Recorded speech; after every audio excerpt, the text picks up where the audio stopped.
TunePocket.com.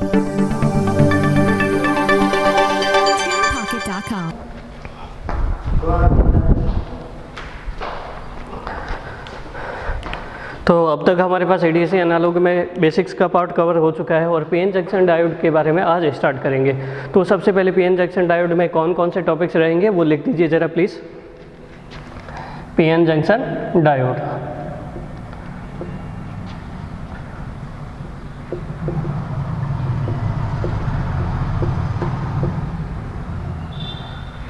Topics,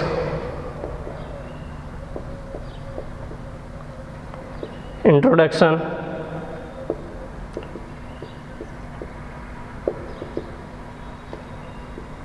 construction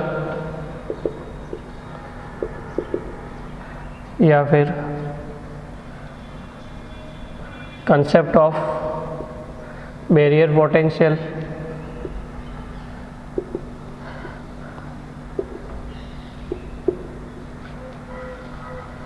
operation,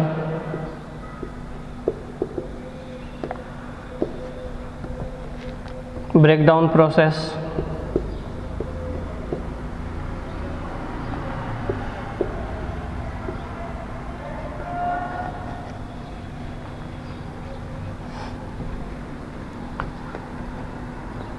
operating point, concept,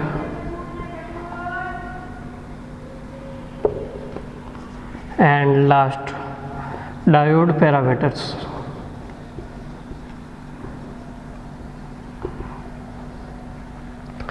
देखिए ज़रा please, PN junction diode में हम ऐसा है कि हम पहले क्या करेंगे, इसका थ्योरेटिकल पार्ट कवर करेंगे। थ्योरेटिकल पार्ट में इंट्रोडक्शन रहेगा, concept of barrier potential, operation रहेगा। ऑपरेशन का मतलब हम इसकी बायसिंग डिस्कस करेंगे, forward bias mode and reverse bias mode. और रिवर्स बायस में हमारे पास ब्रेकडाउन जो मैकेनिज्म होता है उसकी प्रोसेस क्या क्या होती है, लाइक जीनर ब्रेकडाउन क्या होता है, एवलेंस ब्रेकडाउन क्या होता है, वो डिस्कस करेंगे। और ऑपरेटिंग पॉइंट कंसेप्ट मतलब डायोड जिस पॉइंट पे ऑपरेट करता है उसका कंसेप्ट क्या होता है, और डायोड के पैरामीटर, जैसे डायोड में फॉरवर्ड बायस में कौन सा रेजिस्टेंस होता है, रिवर्स बायस में कौन सा रेजिस्टेंस होता है, उसके बाद या फिर फॉरवर्ड बायस में कौन सा कैपेसिटेंस होता है, रिवर्स बायस में कौन सा कैपेसिटेंस होता है, या फिर डीसी के केस में हमारे पास कैसा रेजिस्टेंस होता है, या एसी के केस में कैसा रेजिस्टेंस होता है, ये सब हम डिस्कस करेंगे। तो डायोड पैरामीटर्स का मतलब रेजिस्टेंस एंड कैपेसिटेंस कब कब किस टाइप के एग्जिस्ट करेंगे उनके बारे में डिस्कस करेंगे। तो जब हमारा पूरा थ्योरेटिकल पार्ट कवर हो जाएगा उसके बाद हमारे पास जेनर डायोड का कुछ इंट्रोडक्शन देखेंगे, जेनर डायोड की एप्लीकेशंस, और जेनर डायोड के थोड़े से कुछ न्यूमेरिकल करेंगे। फिर हम क्या करेंगे, पीएन जंक्शन डायोड और जेनर डायोड के जितने भी कंबाइंड न्यूमेरिकल बनते हैं एसी एनालिसिस के रेस्पेक्ट में, डीसी एनालिसिस के रेस्पेक्ट में, सभी हम करेंगे। मतलब एसी सप्लाई के रेस्पेक्ट में, डीसी सप्लाई के रेस्पेक्ट में, वो हम करेंगे। ठीक है, तो पीएन जंक्शन डायोड में हमारे पास बहुत इंपॉर्टेंट कंसेप्ट बनते हैं। पहले हम थ्योरेटिकली बहुत स्ट्रॉन्ग हो जाते हैं इनको कवर करके, उसके बाद न्यूमेरिकली आपके पास क्लिपर क्लैम्पर सर्किट वो भी हम कवर करेंगे। ठीक है, तो इसमें लिख दीजिएगा सबसे पहले इंट्रोडक्शन। स्टार्ट करते हैं, हेडिंग लगाइएगा introduction.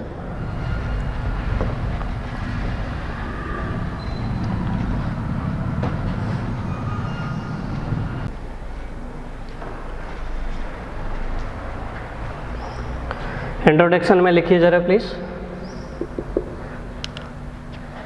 It is a semiconductor device which offers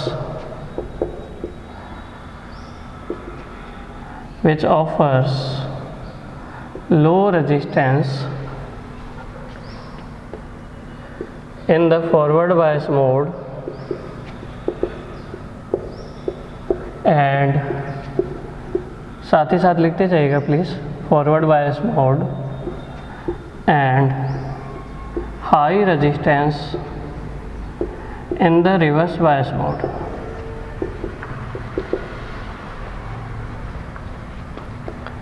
In the reversed biased mode.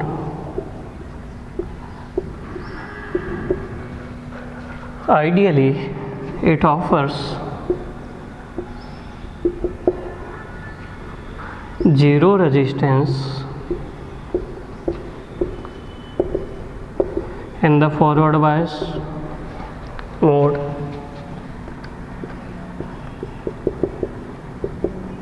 and infinite resistance in the reverse bias mode.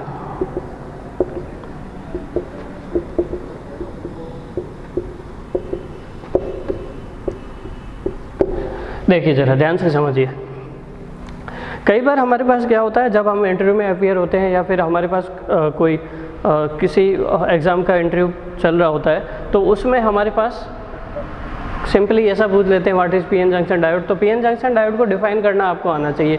Simply PN junction diode एक सेमीकंडक्टर डिवाइस है जो क्या करता है, फॉरवर्ड बायस में लो रेजिस्टेंस ऑफर करता है और रिवर्स बायस में हाई रेजिस्टेंस ऑफर करता है। आइडियली ऐसा बोला जाए कि फॉरवर्ड बायस में जीरो रेजिस्टेंस शो करता है और रिवर्स बायस में हमारे पास इनफाइनाइट रेजिस्टेंस शो करता है। तो इसका मतलब समझिएगा कि हमारे पास जैसे कोई डायोड है, उसका सिंबल क्या होगा, डायोड का सिंबल हमारे पास ये रहेगा, ठीक है। तो हमारे पास डायोड जो है वो दो मोड में ऑपरेट करता है। एक, इसके दो टर्मिनल होते हैं, anode cathode, anode cathode.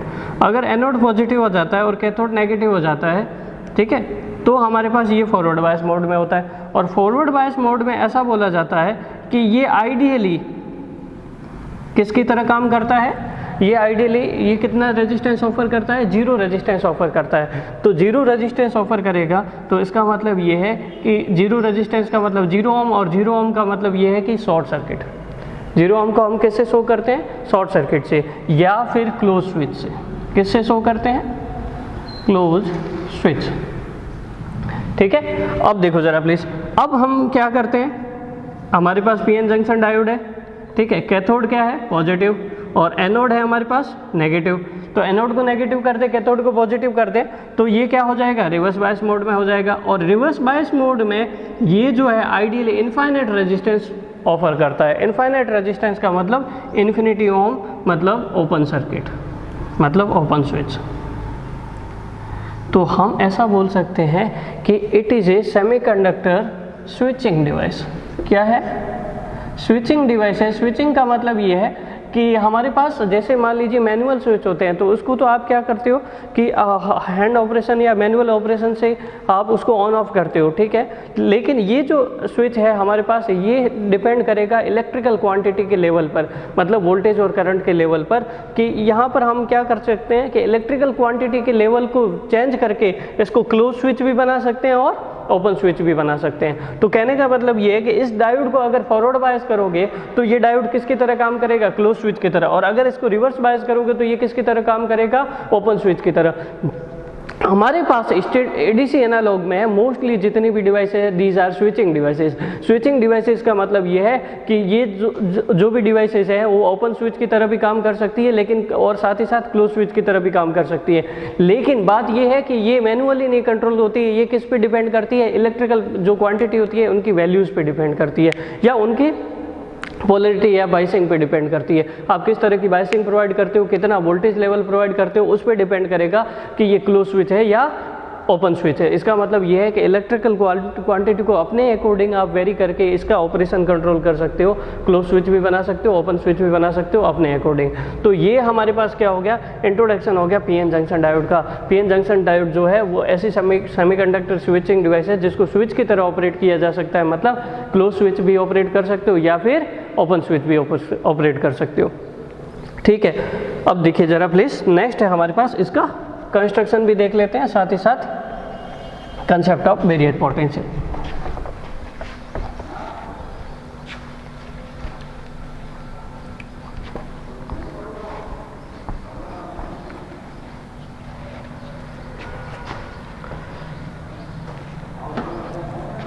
Next topic है concept of variate potential.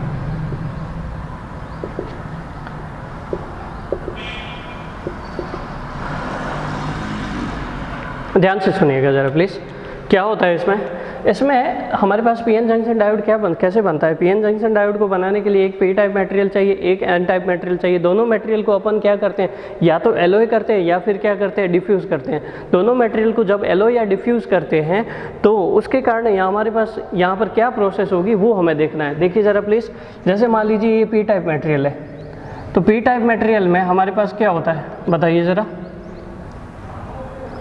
P type material में हमारे पास मेजॉरिटी चार्ज कैरियर्स होल्स होते हैं और माइनॉरिटी चार्ज कैरियर्स क्या होते हैं, इलेक्ट्रॉन्स होते हैं। तो होल्स जो होते हैं वो नेगेटिव आयन पे होते हैं अवेलेबल। कहाँ पे अवेलेबल होंगे, नेगेटिव आयन्स पे। नेगेटिव आयन्स पे हमें होल्स मिलेंगे पी टाइप में।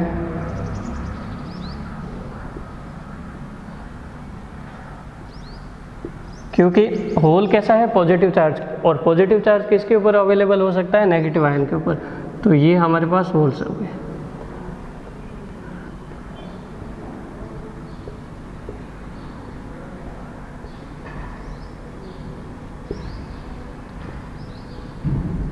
ठीक है। और माइनॉरिटी चार्ज कैरियर्स क्या रहेंगे, इलेक्ट्रॉन्स। थोड़े बहुत बना दो, वो किस पे रहेंगे, पॉजिटिव आयंस पे रहेंगे। ठीक है, यहाँ पे बीच में आप पॉजिटिव आयंस बना दो, उनके ऊपर इलेक्ट्रॉन चार्ज लगा दो।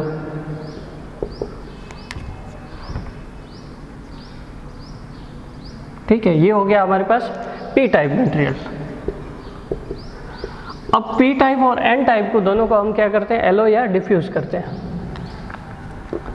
दूसरा है हमारे पास एन टाइप। एन टाइप भी बना देते हैं।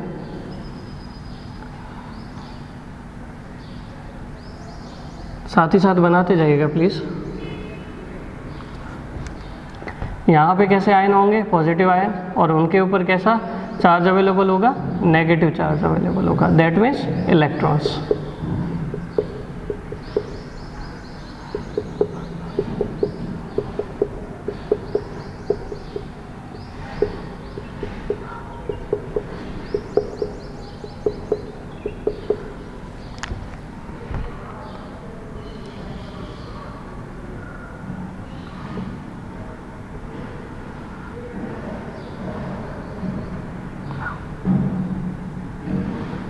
अभी माइनॉरिटी भले मत कंसिडर करिए, हटा दीजिए। वैसे ध्यान रखिएगा कि इधर माइनॉरिटी होते हैं आपके पास। ठीक है, प्रॉपर ऑपरेशन के लिए हम देख लेते हैं केवल मेजॉरिटी चार्ज कैरियर्स। ठीक है, अब हमने क्या किया, पी टाइप और एन टाइप मटेरियल को एलो या डिफ्यूज़ किया। जब पी टाइप और एन टाइप मटेरियल को एलो या डिफ्यूज़ करते हैं तो आप एक बात बताइएगा ज़रा प्लीज़, कि हमारे पास यहाँ पर क्या होता है कि जब पी टाइप और एन टाइप मटेरियल एलो या डिफ्यूज़ होते हैं तो यहाँ पर इस साइड में किसका कंसंट्रेशन ज़्यादा है, पॉजिटिव चार्ज के, दैट मीन्स होल्स का। होल्स जो है मेजॉरिटी इधर है, माइनॉरिटी किधर रहेंगे, एन टाइप में। तो यहाँ पर हमारे पास होल्स का कंसंट्रेशन ज़्यादा है और यहाँ पर होल्स का कंसंट्रेशन कम है। अब वही बात हम एन टाइप के लिए करते हैं कि इधर हमारे पास negative charge carriers, that means electrons का कंसंट्रेशन ज़्यादा है, और इधर इलेक्ट्रॉन्स क्या है, माइनॉरिटी चार्ज कैरियर्स, मतलब इलेक्ट्रॉन्स का कंसंट्रेशन कम है।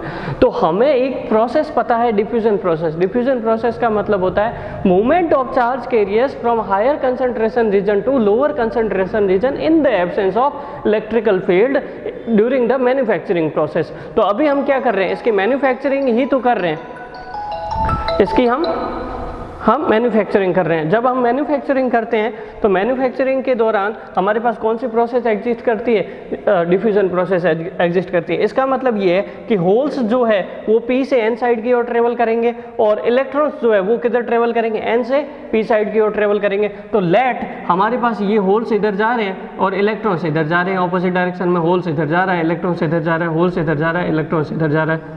ठीक है, इसका मतलब होल जो higher concentration to lower concentration region की तरफ जा रहा है, और ये इलेक्ट्रॉन्स एन साइड से पी साइड की तरफ जा रहा है। तो दोनों एक दूसरे के ऑपोजिट ट्रेवल कर रहे हैं। तो ऑपोजिट ट्रेवल करेंगे तो यहाँ पर डिफ्यूजन प्रोसेस में कौन सी करंट डेंसिटी एग्जिस्ट करेगी, इन the absence of electric field, diffusion current density. जब ऑपोजिट ट्रेवल करते हैं तब हमारे पास क्या होता है, ये ऑपोजिट टाइप के चार्ज कैरियर्स आपस में जब रिकम्बाइन करते हैं तो यहाँ पर न्यूट्रल चार्ज क्रिएट हो जाता है। यहाँ पर क्या क्रिएट हो जाता है, न्यूट्रल चार्ज क्रिएट हो जाएगा। पॉजिटिव चार्ज और नेगेटिव चार्ज मिलके क्या बना देगा, एक न्यूट्रल चार्ज कैरियर्स।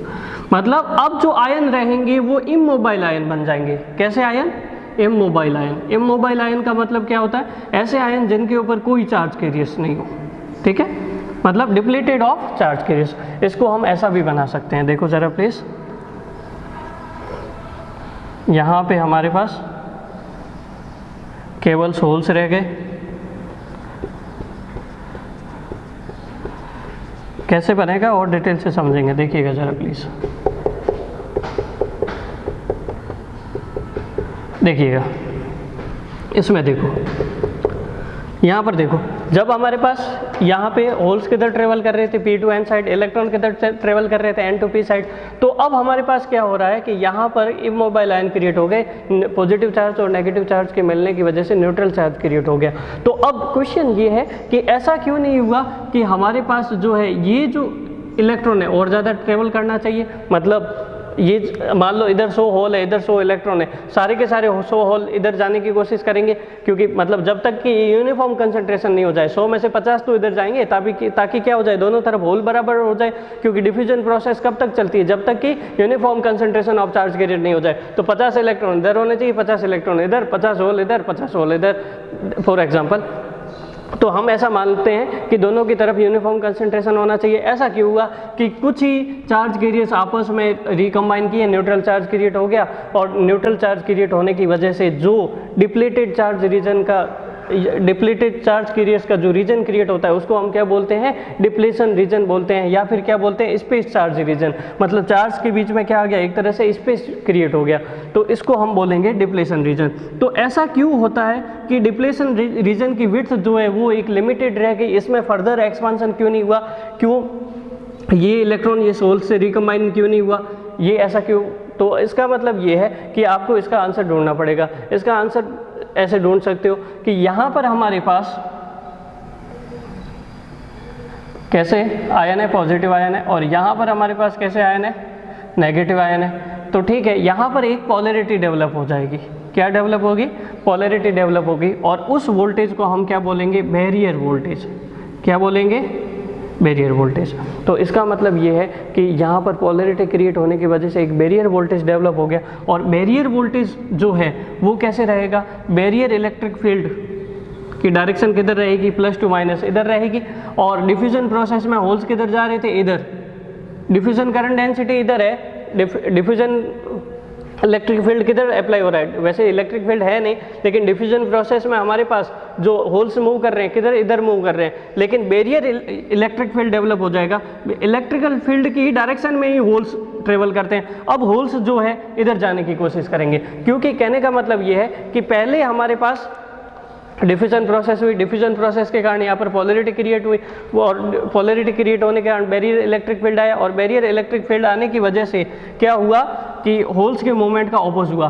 तो हमारे पास एक कंडीशन ऐसी आ जाती है इक्विलिब्रियम, जिसमें डिफ्यूजन करंट डेंसिटी और ड्रिफ्ट करंट डेंसिटी दोनों इक्वल हो जाता है। ठीक है, ड्रिफ्ट करंट डेंसिटी, क्योंकि यहाँ पे बैरियर वोल्टेज आ गया, बैरियर इलेक्ट्रिक फील्ड आ गया, और इलेक्ट्रिक फील्ड आएगा तो कौन सी करंट फ्लो होगी, ड्रिफ्ट करंट फ्लो होगी। तो ड्रिफ्ट करंट इधर फ्लो होने की कोशिश कर रही है, डिफ्यूजन करंट इधर फ्लो होने की कोशिश कर रही है। इसका मतलब एक इंस्टेंट ऐसी आती है जहाँ पे डिफ्यूजन करंट डेंसिटी और ड्रिफ्ट करंट डेंसिटी दोनों क्या हो जाते हैं, इक्वल हो जाते हैं। उस कंडीशन में डिप्लेशन रीजन का फर्दर एक्सपांशन स्टॉप हो जाता है। ठीक है, तो इसलिए जो डिप्लेशन रीजन है वो फर्दर एक्सपांशन नहीं हो पाती है, क्योंकि at this instant drift current density और डिफ्यूजन करंट डेंसिटी इक्वल हो जाते हैं। तो वापस समराइज करते हैं, देखिए क्या हुआ, when P type and N type material are diffuse और एलोय, उनको एलोय या डिफ्यूज करते हैं, तब हमारे पास डिफ्यूजन प्रोसेस एग्जिस्ट करती है, क्योंकि होल्स मूव करते हैं P to N साइड और इलेक्ट्रॉन्स मूव करते हैं N to P साइड। तो उसकी वजह से क्या होता है, जंक्शन पे यहाँ पर हमारे पास रिकॉम्बिनेशन होता है चार्ज कैरियर का, पॉजिटिव चार्ज कैरियर और नेगेटिव चार्ज कैरियर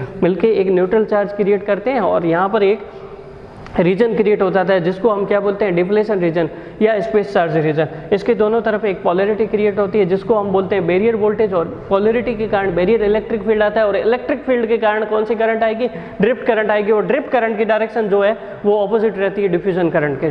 तो इसका मतलब ड्रिफ्ट करंट डेंसिटी और डिफ्यूजन करंट डेंसिटी जब इक्वल हो जाएगी तो डिप्लेशन रीजन के विड्थ जो है एक्सपांशन रुक जाएगा। तो यहाँ पर लिख दीजिए, फटाफट स्टेटमेंट लिखिए, वीडियो पोस्ट करके डायग्राम बना सकते हो। ये हमारे पास रहेगा एनोड, ये रहेगा कैथोड। लिखिए फटाफट, when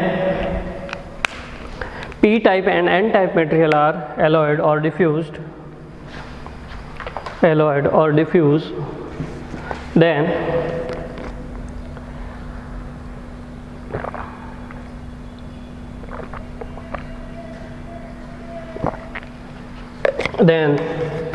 diffusion process exists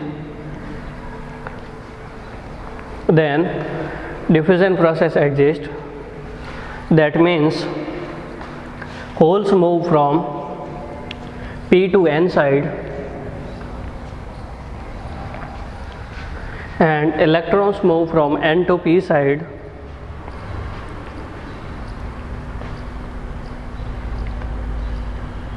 These charge carriers recombine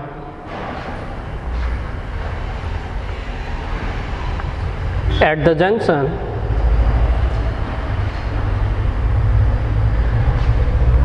and due to this process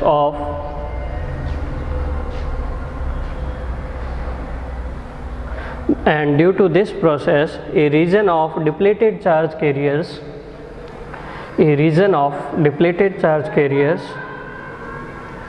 is created at the junction. This region is known as depletion region or space charge region. Next paragraph में लिखोगे, here a barrier voltage is also developed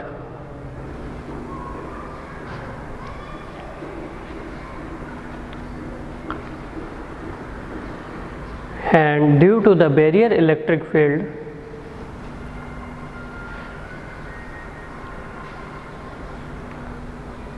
there will be flow of drift current also.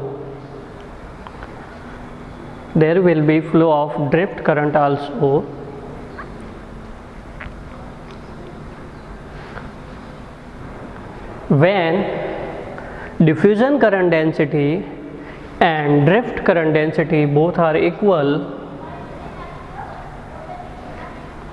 then further expansion of depletion region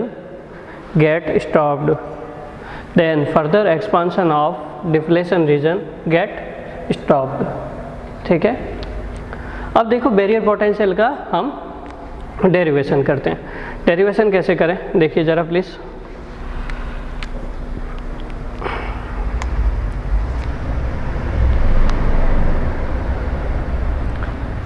at equilibrium condition क्या होना चाहिए, drift current density और diffusion current density बराबर होनी चाहिए. Drift current density and diffusion current density both are equal.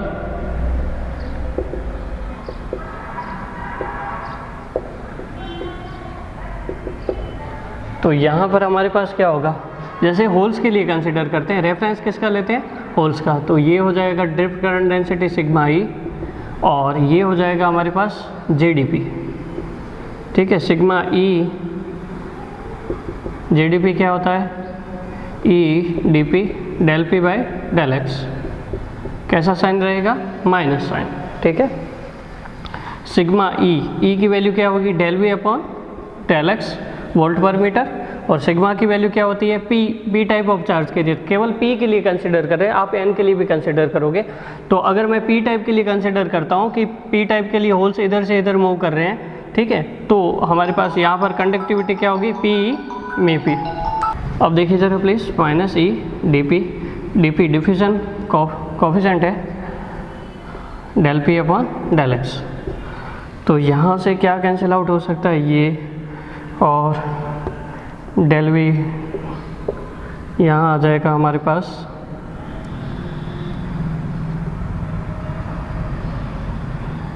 Del V dP upon mu P और del P upon P. ठीक है, अब हम क्या करेंगे, इंटीग्रेशन कर लेंगे, क्योंकि बैरियर वोल्टेज किधर से किधर जा रहा है और हम किधर से किधर जा रहे हैं. P साइड में हमारे पास positive charge carriers, N side में हमारे पास पॉजिटिव चार्ज कैरियर्स. या ऐसा समझिए कि positive charge carriers in P side, positive charge carriers in N side. तो हम PP से PN की तरफ मूव कर रहे हैं. ठीक है, और बैरियर वोल्टेज क्या होगा, बैरियर वोल्टेज होगा 0 से माइनस को रेफरेंस ले लेते हैं, 0 से VB की तरफ, 0 से VB की तरफ.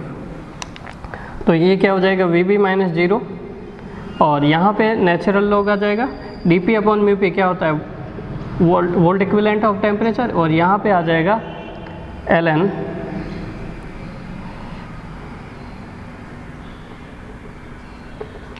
Pn माइनस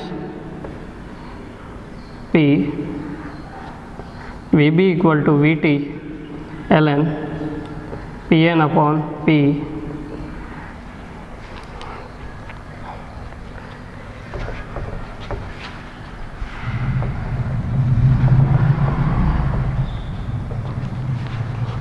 देखिएगा ज़रा प्लीज़, ये जो है हमारे पास होल्स इन एन साइड है और ये जो है होल्स इन पी साइड है, ठीक है। होल्स इन एन साइड जो होते हैं वो हमारे पास क्या होते हैं माइनॉरिटी चार्ज कैरियर्स होते हैं, और होल्स इन पी साइड जो होते हैं वो मेजॉरिटी चार्ज कैरियर्स होते हैं। तो हमने मास एक्शन लॉ बेसिक्स में डिस्कस किया कि अगर कभी भी माइनॉरिटी चार्ज कैरियर की वैल्यू पता करनी हो holes on an side, P on an side, तो हम कैसे कैलकुलेट करेंगे। एन पी इक्वल टू क्या होता है एन आई स्क्वायर होता है। फॉर एन साइड हमारे पास क्या हो जाएगा माइनॉरिटी चार्ज कैरियर्स पी क्या होंगे एन आई स्क्वायर अपॉन एन, और n क्या होता है एन साइड के लिए डोनर कंसंट्रेशन ND, ठीक है, ये हो जाएगा। और p साइड के लिए होल्स क्या होते हैं एक्सेप्टर एटम्स, है ना, Na आ जाएगा। तो p साइड के लिए हम क्या लिख देंगे Pp इक्वल टू Na। तो ये वैल्यू हमें रिप्लेस करनी है, Pn की value ni square upon ND, और ये holes on p side Na replace करिएगा। तो इसमें रिप्लेस करेंगे तो Vb क्या आ जाएगा Vt ln P on an side ni square upon ND into Na, ठीक है, ये आ गया Vb, ठीक है। अब देखो ज़रा प्लीज़ एक बात और ध्यान दीजिए प्लीज़, यहाँ पर एक यहाँ माइनस साइन था ना, यहाँ माइनस साइन है, ठीक है। तो माइनस साइन के लिए ln उल्टा कर दीजिएगा, Vb इक्वल टू क्या हो जाएगा Vt ln Na ND upon Na square. ये हमारे पास किसका एक्सप्रेशन आ जाएगा बैरियर पोटेंशियल का, ये लिख दीजिए फटाफट, फिर आगे और डिस्कस करते हैं।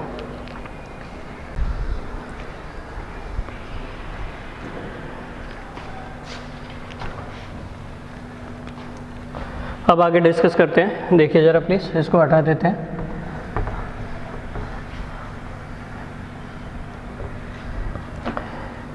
एक फॉर्मूला आ गया, अब लिखिएगा dependency of barrier potential on temperature, इसी पॉइंट में है, इसी में लिखिएगा please.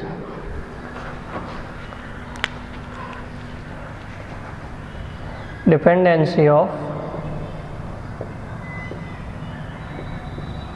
Barrier potential on temperature.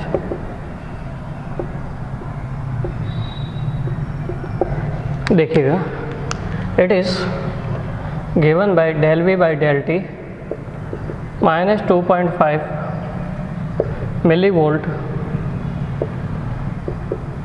per degree centigrade. इसका मतलब क्या है, इसका मतलब ये है कि हमारे पास अगर 1 डिग्री सेंटीग्रेड का इंक्रीमेंट होता है तो बैरियर पोटेंशियल में कितने की वैल्यू कम हो जाएगी 2.5 मिलीवोल्ट की कमी हो जाएगी। कैसे, एग्जांपल के लिए अप्रोक्सीमेटली हम जो सिलिकॉन है या जर्मेनियम है उसमें कट इन वोल्टेज कितना लेते हैं, सिलिकॉन में लेते हैं 0.7 वोल्ट और जर्मेनियम में लेते हैं 0.3 वोल्ट। तो कट इन वोल्टेज को और बैरियर पोटेंशियल को अप्रोक्सीमेटली अगर सेम माना जाए तो लगभग सेम ही होता है इनकी वैल्यू। तो हमारे पास बैरियर पोटेंशियल जो है सिलिकॉन के लिए कितना होता है 0.7 वोल्ट होता है, ठीक है, एट रूम टेम्परेचर, और जर्मेनियम के लिए कितना होता है 0.3 वोल्ट। अब देखिए ज़रा इसमें, अब मान लीजिए यहाँ पर हम टेम्परेचर इंक्रीज़ करते हैं, टेम्परेचर इंक्रीज़ करेंगे तो ये बैरियर पोटेंशियल में जो है 1 डिग्री सेंटीग्रेड टेम्परेचर इंक्रीमेंट पे माइनस 2.5 मिलीवोल्ट की कमी हो जाएगी। जैसे मान लीजिए कि आपके पास एग्जांपल है T1 इंस्टेंट है जहाँ पे 30 डिग्री सेंटीग्रेड का टेम्परेचर है, ठीक है, वहाँ पे आपके पास बैरियर पोटेंशियल है या 27 डिग्री सेंटीग्रेड मान लो, बैरियर पोटेंशियल है 0.7 वोल्ट, ठीक है। अब आपने टेम्परेचर बढ़ा के 37 डिग्री सेंटीग्रेड कर दिया, कितना बढ़ा दिया 10 डिग्री सेंटीग्रेड। 1 डिग्री सेंटीग्रेड में हमारे पास ये कितना बढ़ता है, मतलब कितना घट जाता है, माइनस ये 2.5 मिलीवोल्ट घट जाता है। तो अगर 10 डिग्री सेंटीग्रेड का इंक्रीमेंट होगा तो कितना घट जाएगा, 25 मिलीवोल्ट। इसका मतलब बैरियर पोटेंशियल में जो कमी आ जाएगी, कितने की कमी आ जाएगी, 25 मिलीवोल्ट की कमी आ जाएगी। कितने डिग्री सेंटीग्रेड का इंक्रीमेंट हुआ, 10 डिग्री सेंटीग्रेड का।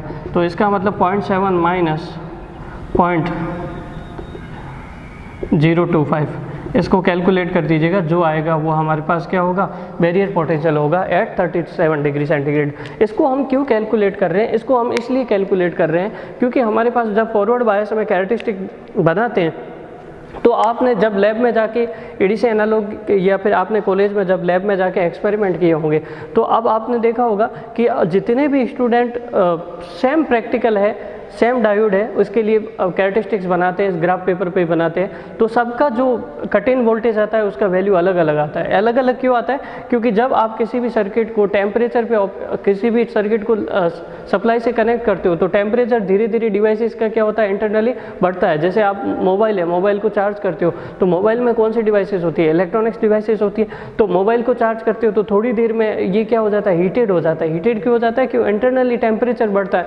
तो अगर मान लीजिए इसके अंदर डायोड कनेक्टेड है तो डायोड कनेक्ट होने के कारण 10 डिग्री सेंटीग्रेड बढ़ गया। थोड़ी देर में हमने एक्सपेरिमेंट कर लिया, फिर दूसरा ग्रुप आएगा, फिर दूसरा एक्सपेरिमेंट करेगा, फिर तीसरा ग्रुप आएगा, वो एक्सपेरिमेंट करेगा। तो तब तक तो अगर मान लो सर्किट ऑन है तो टेम्परेचर बढ़ता जाएगा, और टेम्परेचर बढ़ता जाएगा तो बैरियर पोटेंशियल की वैल्यू क्या होती जाएगी, बार बार चेंज होती जाएगी। लेकिन हम क्या करते हैं, सबका जो ग्राफ पेपर है ना वो एक जैसा ही बनता है, वैल्यू क्या रहती है, सेम ही रहती है। वो बात अलग है, वो अलग बात है। लेकिन फिजिकल सिग्निफिकेंस ये है कि टेम्परेचर बढ़ने के साथ साथ बैरियर पोटेंशियल की वैल्यू क्या होती है, चेंज होती है। ये बात ध्यान रखिएगा। तो इसलिए हम डिस्कस कर रहे हैं बैरियर पोटेंशियल या कट इन वोल्टेज के बारे में। तो आगे हम डिस्कस करते हैं characteristics of PN junction diode.